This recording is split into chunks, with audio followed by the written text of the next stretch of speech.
And today we're gonna talk about the movie called ब्रह्मास्त्र, जिस movie का आपको पिछले 6 महीनों से बेसब्री से इंतजार था। आज वो फाइनली आप लोगों के सामने आ चुकी है। इस मूवी को शुरू करने से पहले कुछ इंपॉर्टेंट बातें जो मैं आप लोगों से करना चाहता हूँ। नंबर 1 ये कि जिस तरीके से हॉलीवुड वालों ने हमारा काटना स्टार्ट कर दिया है, तो बॉलीवुड वाले भी पीछे कैसे रह सकते हैं। इसका सीधा रेफरेंस जाता है एवेंजर्स इन्फिनिटी वॉर में, जहाँ पर हमने वकांडा की लड़ाई में हल्क को लड़ते देखा था। वो तो था ट्रेलर में, लेकिन मूवी में ऐसा कुछ नहीं दिखाया। तो बॉलीवुड वाले भी पीछे कहाँ रहने वाले थे, जिन्होंने ट्रेलर के अंदर इसके पार्ट 2 यानी कि देव के कुछ शॉट्स दिखा करके ऑडियंस को ग्रैब करने की कोशिश करी। लेकिन रियल मूवी में मैं तो वेट ही कर रहा था और वो मूवी के सीन नहीं आए। और दूसरी चीज ये है कि मूवी का 90% CGI तो इसके ट्रेलर में ही देख लिया गया है, और बाकी कुछ 10-15% बचा है जिसे देखने के लिए आप इस मूवी में जाएंगे। लेकिन हाँ, ये बात तो मैं जरूर कहूंगा कि ये मूवी 1 टाइम वॉच जरूर है और इसे आप अपनी फैमिली के साथ एंजॉय कर सकते हैं। और अगर इस मूवी को 16 सितंबर को देखने जाएंगे तो हर हॉल में सिर्फ टिकट 75 रुपीज का ही लगेगा, क्योंकि उस दिन है the anniversary of cinema hall, यानी कि 16 सितंबर को किसी भी सिनेमा घर में वो टिकट सिर्फ 75 रुपीज का ही मिलेगा। तो ये तो थी कुछ इंपॉर्टेंट बातें जो कि मैं आपको इस वीडियो के स्टार्टिंग में कहना चाहता था।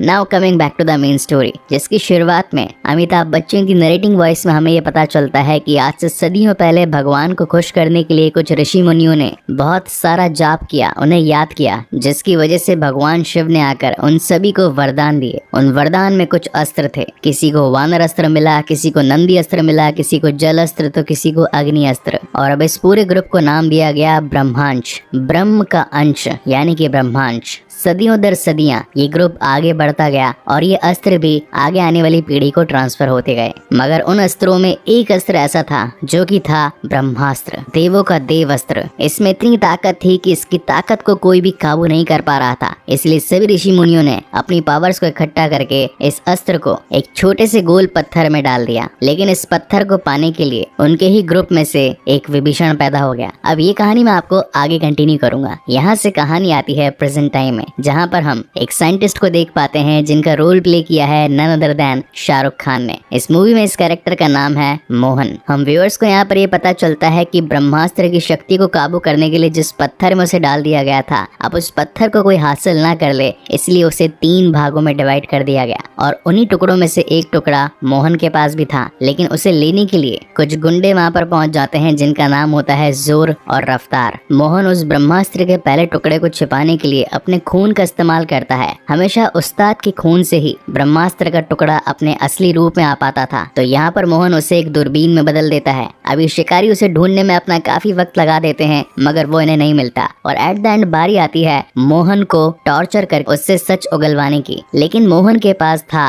वानर अस्त्र, जो कि हर बार उछल कूद करके अपनी जान को बचा सकता था। और वहीं से कूद के मोहन अपनी जान को बचा करके निकल जाता है। और जब थोड़ी देर बाद में वापस आता है, उसे ये लगता है कि शायद अब सब कुछ शांत हो चुका होगा। लेकिन यही उसकी सबसे बड़ी गलती थी, क्योंकि इस वक्त पहुंच चुकी थी उन दोनों शिकारियों की बॉस जुनून, जिसके पास में अग्नि अस्त्र की ताकत थी। वो उसे अपनी शक्तियों से अनकॉन्शियस कर देती है और सब कुछ सच पूछने लगती है कि आखिर बाकी के 2 टुकड़े कहाँ पर हैं, जिनमें से दूसरा टुकड़ा बताया जाता है कि काशी में अनीश शेट्टी के पास है और तीसरा टुकड़ा हिमाचल में गुरु के पास है। अभी गुरु कौन है, जुनून उससे ये पता लगा पाती, लेकिन इससे पहले ही मोहन अपने कॉन्शियस माइंड में आ जाता है और अपनी जान दे देता है, ताकि ये राज भी उसके साथ हमेशा के लिए दफन हो जाए। जिसके बाद कहानी आती है इस मूवी के लीड कैरेक्टर शिवा पर, जो कि पेशे से एक डीजे होता है। और आज दशहरे का दिन था, जहाँ पर उसने अपने म्यूजिक से सभी को नाचने पर मजबूर कर दिया। और वहीं पर शिवा की नजर उसकी हीरोइन आलिया भट्ट यानी कि ईशा पर जाती है। पहली नजर में ही इन दोनों को प्यार हो जाता है और शिवा से ढूंढने के लिए गली गली फिरता रहता है। साथ ही कहानी में ये ट्विस्ट भी था कि शिवा को जो भी इंसिडेंट्स मोहन के साथ हुए वो सब कुछ लाइव टेलीकास्ट दिख रहे थे, क्योंकि मोहन ने मरने से पहले ये कहा था कि जिस शक्ति को तुम लोग चुराने आए हो, तो उस शक्ति को बचाने वाला भी पैदा होगा, और वो इस दुनिया में आ चुका है। यानी कि इनडायरेक्टली वो था शिवा। इसी तरीके से कुछ दिन निकल जाते हैं और एक बार माँ दुर्गा की पूजा होने वाली होती होती है और जब शिवा वहाँ पहुँचता है तो उसकी मुलाकात ईशा से होती है और इन दोनों की फ्रेंडशिप और ज्यादा गहरी हो जाती है। इसी दौरान शिवा अपना पास्ट भी बताता है कि बचपन में ही मेरे माता पिता गुजर गए। जब मैं 1 साल का था तब इस घर में आग लगी थी और मेरी माँ उसी में चल बसी, लेकिन जाने से पहले वो मेरे लिए एक गिफ्ट छोड़ गई जो कि था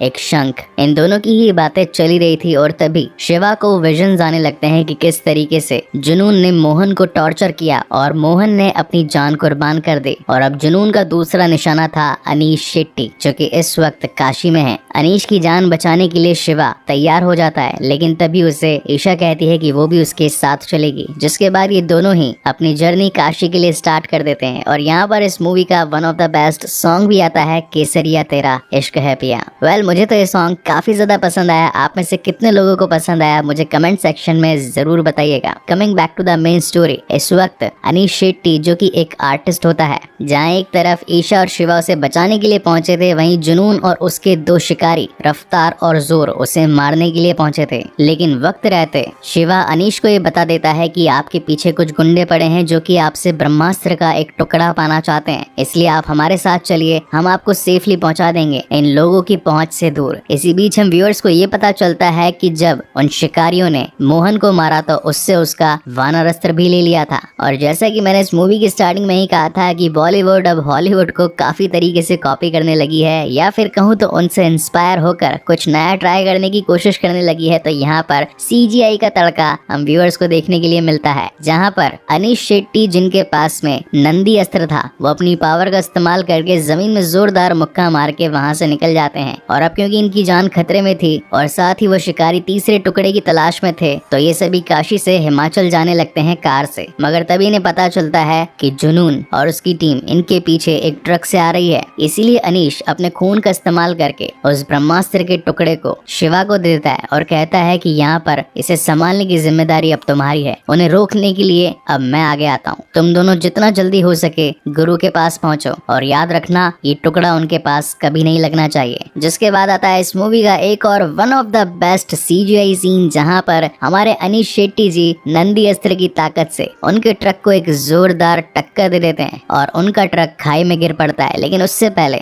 जुनून और जोर ने अपने ऊपर कवच अस्त्र लगा लिया था, इसी वजह से उनका ट्रक गिर जाने पर भी उन्हें कोई नुकसान नहीं पहुंचता। जहां एक तरफ शिवा और ईशा अपनी BMW कार से गुरु के पास पहुंचने की कोशिश करते हैं, वहीं दूसरी तरफ वानर अस्त्रधारी रफ्तार उनके पीछे पड़ चुका था। यहाँ पर हमें एक जबरदस्त कार चेजिंग सीन दिखाया जाता है, जहाँ पर रफ्तार उनसे वो ब्रह्मास्त्र का टुकड़ा लेने की कोशिश करता है, लेकिन ये दोनों कैसे तैसे करके अपनी जान बचाकर गुरु के आश्रम तक पहुंच जाते हैं। इन दोनों को ही लग रहा था कि इन्होंने रफ्तार को पीछे छोड़ दिया, मगर ये इनकी सबसे बड़ी गलती थी, क्योंकि वहाँ पर रफ्तार आकर ईशा को पकड़ लेता है और उसे खत्म करने वाला होता है। लेकिन इसी बीच शिवा का भी अग्नि अस्त्र ऑन हो जाता है और वो अपनी ताकत से रफ्तार को वहीं पर जलाकर खाक कर देता है। ये सारा इंसिडेंट्स दूर खड़े गुरु देख रहे थे, जिसके बाद वो उसे अपने घर में लेकर आते हैं। और यहाँ पर सोते सोते शिवा को अपने फ्लैशबैक आ रहे थे कि कैसे बचपन में उसके घर में आग लग गई और उसकी माँ उसी में जलकर मर गई। मीनवाइल जुनून अपने बॉस के पास जाकर और ज्यादा शक्तियाँ मांगती है और बताती है कि इस वक्त हमारे पास में मोहन का वानर अस्त्र था,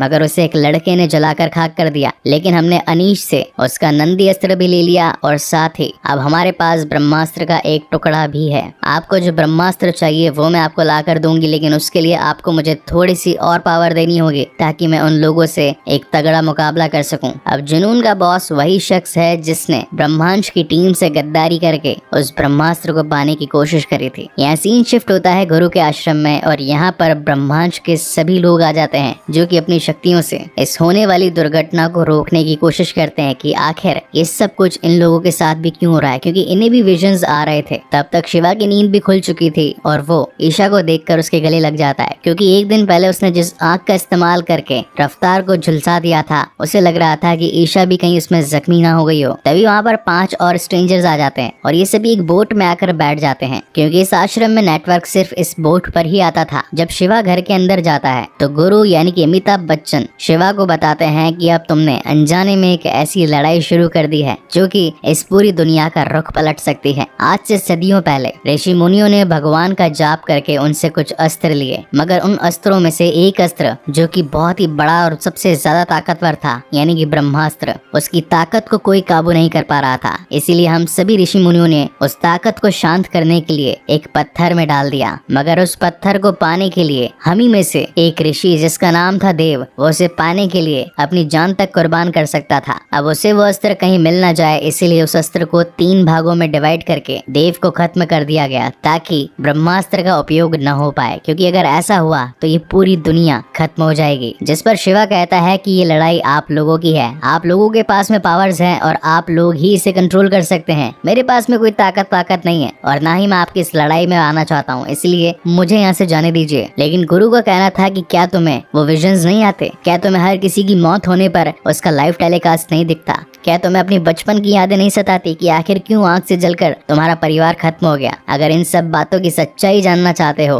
तो मेरे साथ मिल जाओ। जिसके बाद शुरुआत होती है शिवा की ट्रेनिंग की और वो अपने 5 दोस्तों के साथ मिलकर अपनी पावर्स को जगाने की कोशिश करता है। उन 5 लोगों में किसी के पास सर्प अस्त्र था तो किसी के पास कवच अस्त्र, किसी के पास वायु अस्त्र था तो किसी के पास में धरती अस्त्र और एक के पास था हीलिंग अस्त्र। हीलिंग यानी कि घावों को भर देने वाला अस्त्र, बोले तो संजीवनी बूटी जैसा कोई। तो रात को सोते वक्त अगेन शिवा को वही विजन आने लगते हैं कि किस तरीके से जुनून ने अपनी शक्ति को बढ़ा लिया है और वो अब हमारे पीछे आ रही है। लेकिन तभी गुरु उसके पास आते हैं और उसे सच्चाई बताते हैं कि आखिर क्यों ये लोग तुम्हारे पीछे पड़े हैं। बेसिकली हुआ ये था कि देव जिसके पास काफी सारे अस्त्र थे और उसकी शक्तियां भी काफी ज्यादा थी और फाइनली वो ब्रह्मास्त्र को पाना चाहता था, लेकिन उसकी वाइफ अमृता जिसके पास में जलस्त्र की ताकत थी वो नहीं चाहती थी कि ब्रह्मास्त्र की ताकत एक्टिवेट हो जाए और इस पूरी दुनिया को ही खत्म कर दे। इसीलिए ब्रह्मास्त्र की लड़ाई में ये दोनों एक द्वीप पर बहुत ही खतरनाक तरीके से लड़े और ये अमृता ही थी यानी कि तुम्हारी माँ जिसने अपनी ताकत से ब्रह्मास्त्र के पत्थर के 3 टुकड़े किए। लेकिन फाइनली उस द्वीप पर जहाँ ये फाइट चल रही थी अमृता ने देव को खत्म कर दिया। अब इस सच्चाई को जानकर तो शिवा काफी ज्यादा मोटिवेट हो चुका था